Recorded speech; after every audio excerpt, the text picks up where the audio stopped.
The only reason you procrastinate working on your marital issues is because of your ego and because you're embarrassed.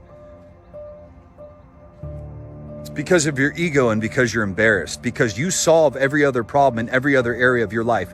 And you're the one that everybody comes to for answers to problems, yet you don't have the answers to the biggest problem in your life, your marriage, your mental and emotional health.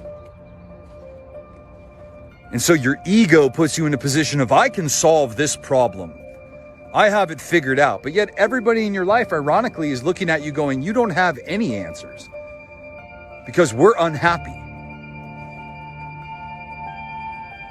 And so your ego and your need to try to really prevent yourself from feeling any emotion, really shame, embarrassment, guilt, all of that you need to feel. You need to confront that, because revealing your feeling is the beginning to healing. That's when you actually begin to heal. Vulnerability is the portal to your new life. And vulnerability will mold you into Iron Man. When you finally acknowledge and admit where you're at and that you can't fix it, there's a humility in that. But there's power in that too. There's power in that too, as I realize that if I just get connected to the right people in my life, that I could literally solve this.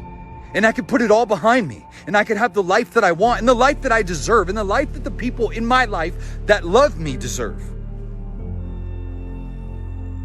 But yet I don't take the action. I just procrastinate it. I put it off again. And I think that because I'm putting it off, that people don't have a breaking point. Look around at your life. You don't see that your family has been the collateral damage to your procrastination of working on these issues? You can't see that your kids have been struggling. Your kids should never have to watch you and your wife continue to argue, bicker, and continue for you to not be able to manage your own emotions in that home. You're called to lead. You're not called to react like a child. And let me ask you, emotional maturity, is there anything mature about suppressing how you feel? Is there anything mature about you burying how you feel? Is there anything mature about you always needing to be right? No, there's not. So when you look in the mirror, what do you see? Do you see something that you're proud of?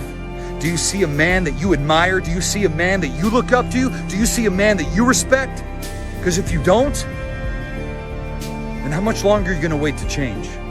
Do you want this condition in your life that's happening right now to last until you die? Think about that. So this is going to go on until you die? Would you want that? And if you wouldn't, then what are you willing to do to change?